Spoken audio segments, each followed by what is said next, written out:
ابھی کی اطلاع کے مطابق نائب وزیر اعظم و وزیر خارجہ اسحاق ڈار نے کہا ہے کہ پاکستان جوہری طاقت ہے، خود مختاری پر حملہ ہوا تو ہر قیمت پر دفاع کریں گے، چاہے کوئی بھی ملک ہو۔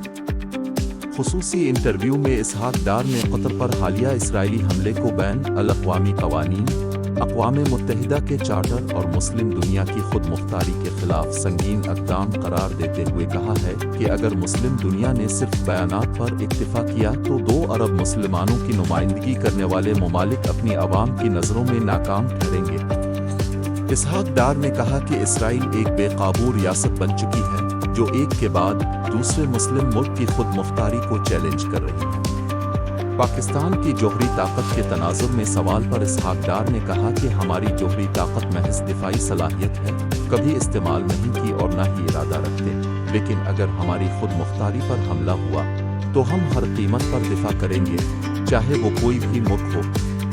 بھارت سے متعلق گفتگو میں اسحاق ڈار کا کہنا تھا کہ کشمیر ایک تسلیم شدہ تنازع ہے جس پر اقوام متحدہ کی قراردادیں موجود ہیں۔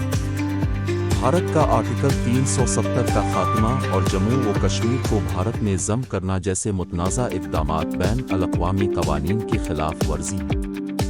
انڈس واٹر ٹریٹی سے انخلا کا کوئی اختیار بھارت کو حاصل نہیں۔ اگر بھارت نے پانی کو ہتھیار بنایا تو یہ اعلان جنگ تصور کیا جائے گا۔ انہوں نے کہا کہ پاکستان اس معاملے کو قومی سلامتی کا مسئلہ سمجھتا ہے اور کوئی سمجھوتا نہیں کرے گا۔